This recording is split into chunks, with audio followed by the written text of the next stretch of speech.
මේ බෝලයක් මේ ලී කුට්ටියක් අපි බලමු මේ බෝලය සහ ලී කුට්ටිය එකිනෙකට වෙනස් පෘෂ්ඨ මත ගමන් කරන දුර. ඒ කියන්නේ වැලි පොළොවේ කොහොමද? බොරළු පොළොවේ, තනකොළ සහිත පොළොවක, සිමෙන්ති පොළොවක, ටයිල් පොළොවක බෝලේ දැම්මම කොච්චර දුර යනවද? ලී කුට්ටිය දැම්මම කොච්චර දුර යනවද? මේ පෘෂ්ඨය හා ගමන් කරන දුර අතර සම්බන්ධයක් තියෙනවා. මේ පරීක්ෂණය තුලම සාකච්ඡා කරන්නේ අන්න ඒක.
අපි අද පරීක්ෂණයක් කරා මේ බෝලය සහ මේ ලී කැබැල්ල එකිනෙකට වෙනස් පෘෂ්ඨ පහක් මත බෝලයයි ලී කැබැල්ලයි ගමන් කරන ආකාරය. මේ බෝලය කියන්නේ මේ වක්‍ර පෘෂ්ඨයක් තියෙන්නේ, මේ වක්‍රයි. මේක පැතලි පෘෂ්ඨයක් තියෙන්නේ, පැතලි. දැන් අපි මුලින්ම බැලුවා මේ බොරළු සහිත පොළොවක. බොරළු පොළොවක මේ බෝලය කොහොමද යන්නේ කියන එක. අපට පැහැදිලි බොරළු පොළොවේ මේ බොරැල්ලත් එක්ක බෝලය ගමන් කරන දුර අඩුයි. පොඩි දුරක් ගමන් කරන්නේ. අපි ඊට පස්සේ බැලුවා හරි බෝලය සාමාන්‍ය දුරක් ගමන් කරනවා. හැබැයි මේ ලී කැබැල්ල ගමන් කරන දුර ප්‍රමාණය ඊටත් වැඩි අඩුයි. ඔන්න බලන්න මේ බොරැල්ල ගමන් කරන දුර යන්නේ. ඊට පස්සේ අපි බැලුවා මේ ලීය එහෙම ගමන් කරන්නේ නැහැ. හැබැයි අපට පුළුවන් මේක ලණුවකින් ගැට ගහලා ඇදගෙන ගියොත් ඊට වැඩිය ටිකක් පහසුවෙන් යනවා. හැබැයි බොරැල්ලක බොරළු සහිත පසක දෙයක් ගමන් කිරීමේ අපහසුාවක් තියෙනවා. අපි මේක නිගමනය කරේ ඒක මේ බොරළු සහිත මේ අමාරුයි පොළොව. ඒක යන්න අමාරුයි. අපේ මේ දෙවැනි පරීක්ෂණය තනකොළ සහිත පෘෂ්ඨයක බෝලය ගමන් කිරීම. මේක සාමාන්‍යයෙන් මේක එකිනෙකට වෙනස් වෙනවා. හොඳට තනකොළ කපලා තියෙනවා නම් බෝලේ ගමන් කරන දුර ප්‍රමාණය වැඩි වෙනවා. හරිද? සාමාන්‍ය තනකොළයකදී බෝලේ ගමන් කරන දුර අඩුයි. හරිද? ඒ වගේම තමයි තනකොළයකදී දැන් බලන්න මේ හොදින් ඔකට පේනවා මේ ලී කැවැල්ල ඇත්තටම තනකොළේ ගමන් කරන්නේ නැහැ. අර බොරැල්ලට වැඩිය බොරළු සහිත පසට වඩා ටිකක් ගමන් කරනවා. ඊට වැඩිය හොඳයි. බෝලයත් ඊට වැඩිය ගමන් කරන්න පහසුයි. නමුත් ටිකක් යනවා අඩුයි. ඇදගෙන ගියම ඒත් හරි අමාරුයි ටිකක් ඇදගෙන යන්න.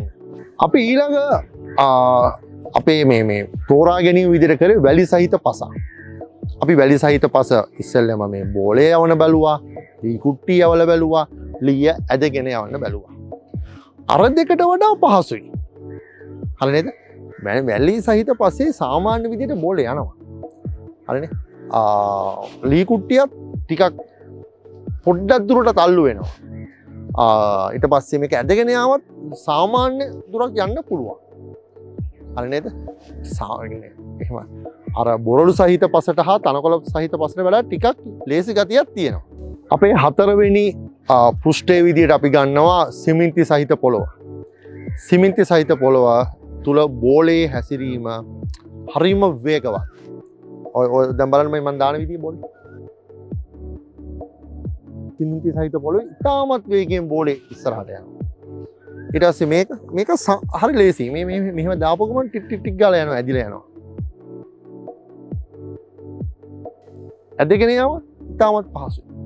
මේ ඇයි මතු පිට පෘෂ්ඨය සුමට වෙන්න හරිද? ගැඩලි ගොඩලි සහිත රහිත ඒක ගැඩලි ගොඩලි නැති වෙන්න බෝලයක් වුණත් මේ ලී කෑල්ල වුණත් ගමන් කරන දුර ප්‍රමාණය වැඩි. හරි?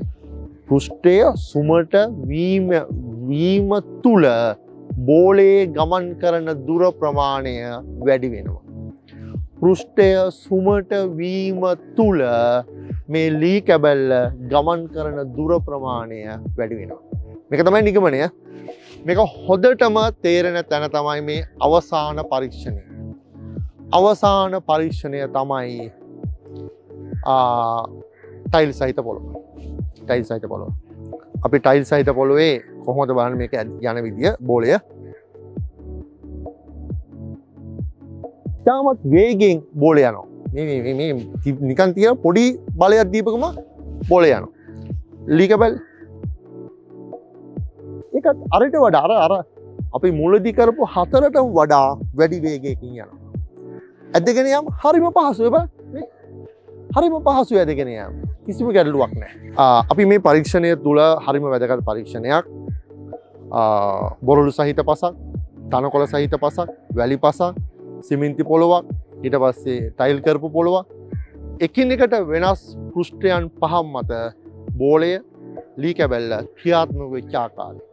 මේකේ නිගමනය තමයි පෘෂ්ඨය සුමට වෙනකොට බෝලයක ගමන් කරන දුර වැඩි. ඒක පහසුවෙන් යන්න පුළුවන්. ඒ වගේම තමයි වක්‍ර පෘෂ්ඨ ගමන් කරන දුර වැඩි. මේක පැතලි වුණාම ගමන් කරන්නේ නැහැ. මේක පොළොවට බදනවා. හරිද? එතකොට ගමන් කරන්න හරි අමාරුයි.